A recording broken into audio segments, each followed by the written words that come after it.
Hello, my dear students. Today I am going to start our new chapter, chapter number 11, Force, Work and Energy.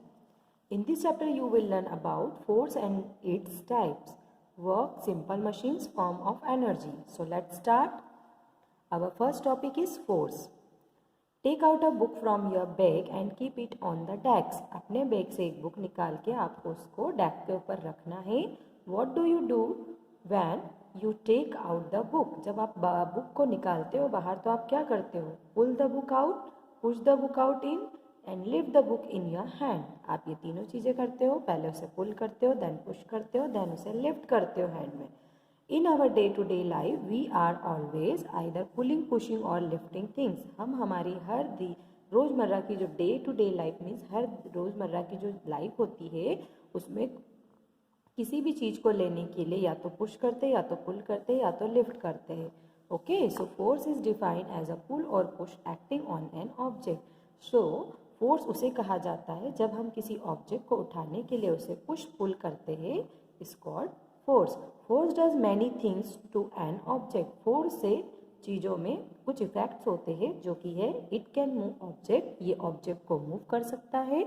It can change the direction of a moving object. ये moving object की direction को change कर सकता है. Like see in this picture, जब ball इस direction से आ रही थी तो यहाँ बैट्समैन ने जब बॉल को हिट किया तो बॉल की जो डायरेक्शन इधर थी अब वो चेंज होके इधर हो गई. तो यहाँ बैट्समैन ने क्या अप्लाई किया? फोर्स. तो फोर्स से हम क्या कर सकते हैं?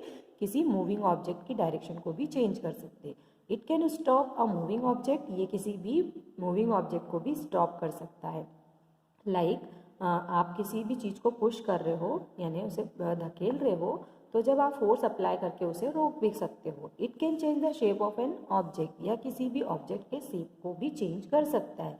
Like clay moulded into an object. Clay को हम फोर्स लगा के उससे एक नई चीज़ बना सकते हैं. आप लोगों ने स्कूल में भी ये बहुत बार किया है. Okay, now next topic is types of force. Force अलग अलग टाइप के होते हैं. So first, there are two main types of force that act on an object all the time.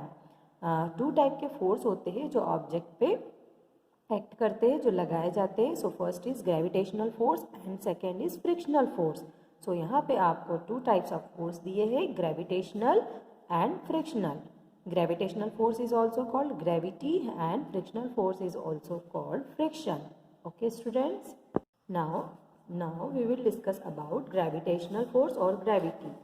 See the picture given here. आपको यहाँ पे जो picture दिया है तो जब आपको इस फल को तोड़ने के लिए जब आप कोई स्टोन ऊपर थ्रो करते हो तो जो स्टोन आपने फेंका है वो वापस नीचे आता है, या जब फल टूट जाता है तो वो भी वापस नीचे आता है. ये कैसे पॉसिबल है? वाई? बिकॉज जो अर्थ है, अर्थ में ग्रेविटी होती है. अर्थ क्या लगाती है? ग्रेविटेशनल फोर्स लगाती है जिससे वो किसी भी चीज़ को अपनी ओर खींचती है. We are able to stand on the ground because of this pull of the earth.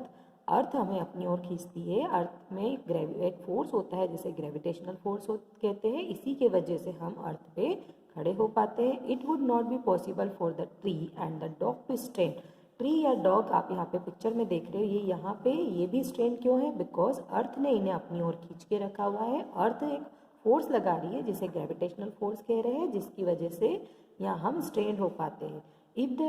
If the earth was not pulling them towards itself, the force with which earth pull everything toward itself is called gravity. तो ऐसा force जिसकी वजह से अर्थ हर चीज़ को अपनी ओर खींचती है, towards itself means अपनी ओर खींचती है, is called gravity. Okay, now next topic is frictional force or friction. Frictional force is also called friction. Okay, if you throw something, it always come down. जब आप कोई भी चीज़ ऊपर फेंकते हो तो वो वापस नीचे आती है. Will similarly a dried flower or leaf will also fall down on the ground. उसी तरह जब पत्तियाँ सूख जाती है तो वो ट्री से नीचे आ जाती है. ठीक है, नीचे झड़ जाती है. If there was no gravity everything on the earth would be floating around like on the moon. अगर नीचे अर्थ में ग्रेविटी नहीं होती तो सारी चीज़ें मून स्पेस में जब हम जाते तो वहाँ कैसे हम फ्लोट करते रहते हैं, उड़ते रहते हैं. तो वैसे ही अगर अर्थ में ग्रेविटी नहीं होती तो हम भी ऐसे ही फ्लोट करते रहते. When an object move on a surface a force act between the object and the surface. जब कोई ऑब्जेक्ट मूव करता है ऑन अ सरफेस, किसी सरफेस पे, तो वहाँ पे एक फोर्स एक्ट करता है दो सरफेस के बीच में, ऑब्जेक्ट और सरफेस के बीच में। This force try to stop the object and the object start slowing down and then stop. तो यहाँ पे क्या होता है, फोर्स अप्लाई होता है जिसकी वजह से जो ऑब्जेक्ट मूव कर रहा है वो स्टॉप हो जाता है और उसकी जो स्पीड है वो स्लो डाउन हो जाती है।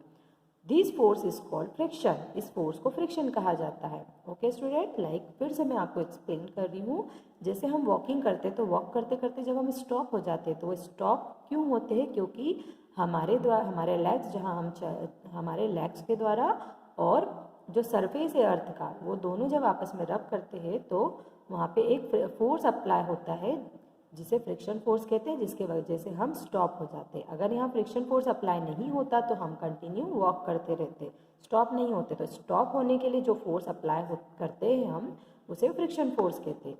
If there was no friction nothing would ever stop. अगर फ्रिक्शन नहीं होता तो हाँ कोई भी चीज़ स्टॉप नहीं होती, कंटिन्यूसली चलती ही जाती। Okay, whatever we move will keep on moving. Okay, कुछ भी चीज़ जो स्टार्ट किया जिसने मूव करना वो हमेशा मूव ही करती रहती, स्टॉप नहीं होती। Have you tried walking on a marble floor and a floor with carpet. क्या आपने कभी कोशिश की है मार्बल फ्लोर पे और कारपेट पे चलने की। Which of the two will allow easier movement. दोनों में से किस पे आप इजीली मूवमेंट कर पाते हो। ऑब्वियसली आप मार्बल फ्लोर पे इजीली वॉक कर पाते हो, द मार्बल और द कारपेट। मार्बल पे हम इजीली वॉक कर पाते हैं क्योंकि वो स्मूथ होता है और जो कारपेट होता है उसका थोड़ा सा रफ सरफेस होता है।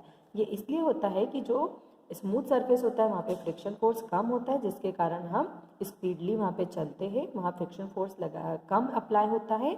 उसी की तुलना में अगर हम बात करते हैं कारपेट की, वो रफ सरफेस होता है, वहाँ पे फ्रिक्शन ज़्यादा होता है जिसकी वजह से हम वहाँ पे स्पीडली नहीं चल पाते। लाइक दिस, जो कैरम बोर्ड होता है यहाँ पे देखिए, यहाँ पे नो पाउडर यानी इस बोर्ड पे पाउडर नहीं है तो ये जो आपके स्ट्राइकर है वो यानी स्लाइड नहीं करेंगे। उसी की तुलना में अगर हम बात करते हैं ऐसा बोर्ड जहाँ पे हमने पाउडर अप्लाई किया है तो वहाँ पे जो आपकी स्ट्राइक्स है वो वहाँ पे इजीली मूव करती। क्यों, क्योंकि वहाँ पे पाउडर है और वो सरफेस अब स्मूथ बन गया है।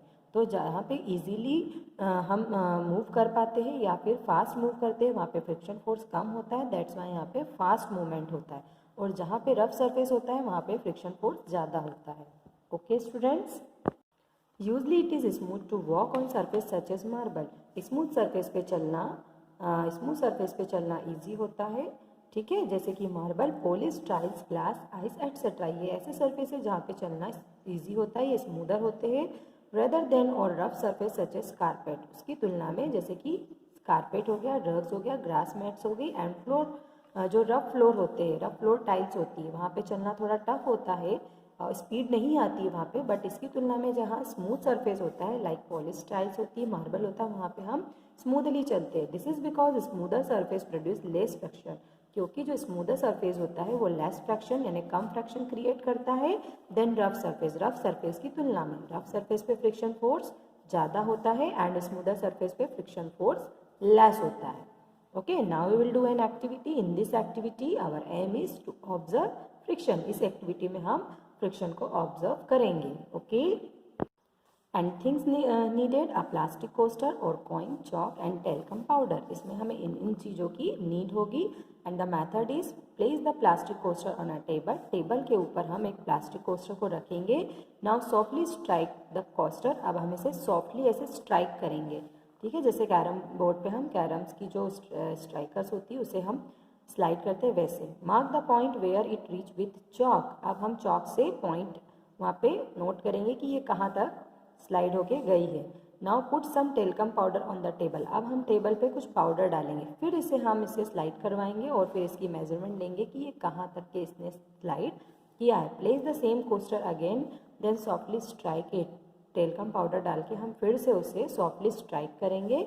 Mark the point where the coaster reach. Now अब हम उस पॉइंट को भी नोट करेंगे जहाँ पे वो पहुँचा है। ऑब्जर्वेशन क्या होगा आपका, what makes the coaster move in both the situation.